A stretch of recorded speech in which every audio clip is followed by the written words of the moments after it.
All right, welcome. In this mini lecture, we're going to talk about another way to represent mathematical equations which are known as block diagrams. Your book FPE has a section on this, 3.2.1, and I wanted to cover this early because we're going to use block diagrams throughout the course.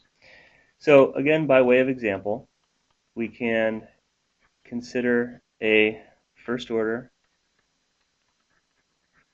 ODE. We've been looking at these kinds of equations. So let's go back to that current equation that we had for this RC circuit.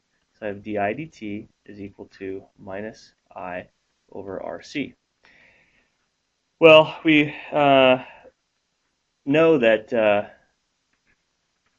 from calculus, the fundamental theorem of calculus tells us that the integral of the derivative of a variable integrated is actually just the function itself.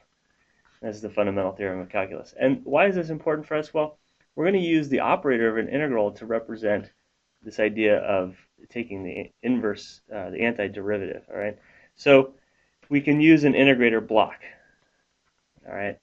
And the idea here is that I have a block that has some input and some output. And this is kind of a fundamental thing that we use in controls, you'll recall.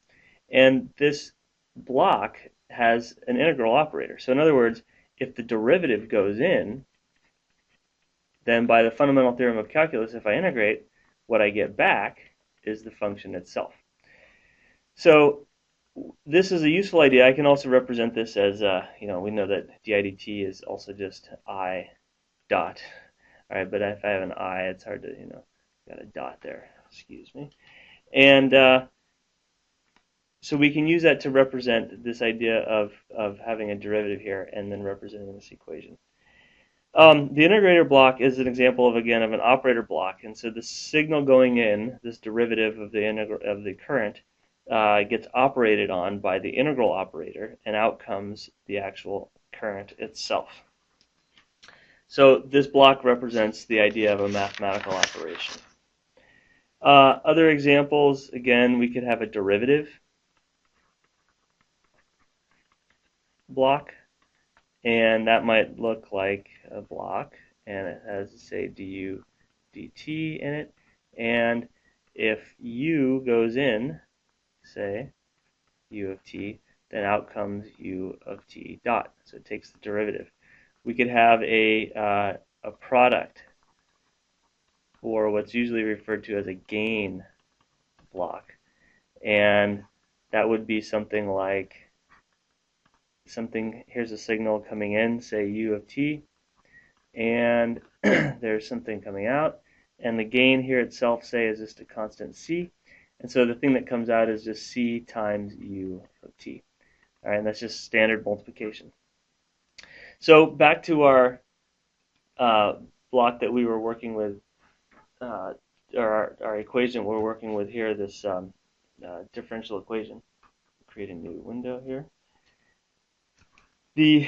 So far what we have is we have the idea of an integral, and I have di dt going in, and out comes I. And I can then take the I, in the previous page we have a minus sign here for I. So I really need to figure out, well, how do I deal with minus sign? Well, we could easily say that, okay, if I goes in, I can use this idea of a gain with a minus 1, and out would come minus I. And I can combine the two. If even I could combine, say, another 1 over RC, and that would then be minus I over RC coming out. I can combine both of these into one block and just have minus 1 over RC in there, and then I get the same result, minus I over RC coming out as up there. And now the question is, what about the equal sign? How do we deal with that? Well, we can use what's called a comparator. All right, and a comparator is also referred to sometimes as, I'll talk about it as a sum junction, all right, or a summation. And the idea is pretty straightforward. It's a block that has multiple inputs, as opposed to up here we just had one. We have multiple inputs and one output. And we usually throw a little plus sign in there. So we have multi-input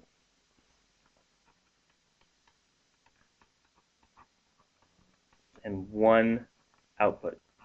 And that's in whoops, excuse me. Let's see, I learned this little trick here. One output. I can spell.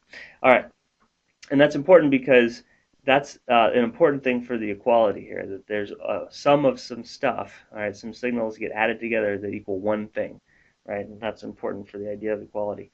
So in this case, if we have some signal A and B, and then sometimes we'll annotate to mean plus and minus, and here's C out there, then that's the same as representing A plus B equals C.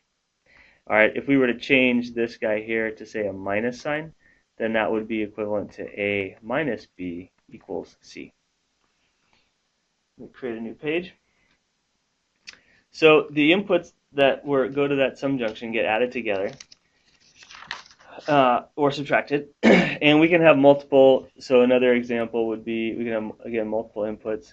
So I could have one here, one there, and I could have A, B, and C, and I could throw a minus sign in here, and there's say D, so therefore that's representing D equals A minus B plus C.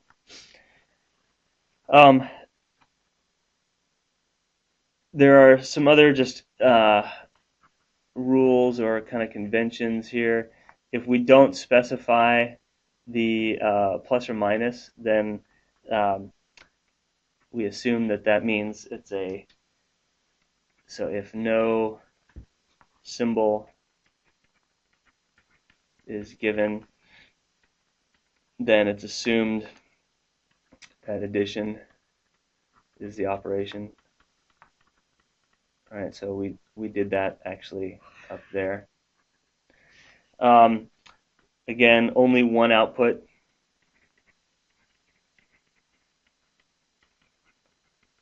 Is allowed, and signals travel in one direction, right, indicated by the arrow. So I have inputs and then an output, and information can't pass from, say, D here back to the sum junction. That's not allowed. So how can we use this? Well, so far, what do we have? We have the derivative of the current going in. So we have di dt. It's being integrated, and then out is coming I. We can multiply that by 1 over RC with a minus sign. So we get minus I over RC. And the differential equation we had was that d by dt of the current was equal to minus I over RC. So somehow these two signals here, this d by dt has to be equal to minus I over RC. So the way to do that is to actually take the signal here off of there, and I'm going to pull it from there. I could easily pull it from there as well, and then feed it back, and then push it into the idea of a sum junction, all right, where now I can throw in one other signal here just for fun and call it 0, and I have a plus and a plus. And so what this represents in the sum junction is then that di dt is equal to minus I over RC plus 0. Well, that represents this equation over here. So I could certainly just get rid of that, and I'd be okay. And I could actually even get rid of this and just feed this signal straight back into there and get rid of all that. Now, I don't want to do that because what we're going to see in the future is I do want to allow for this other input here. And this thing here is known as a feedback loop. And that's going to be very important for us as we move along through the class.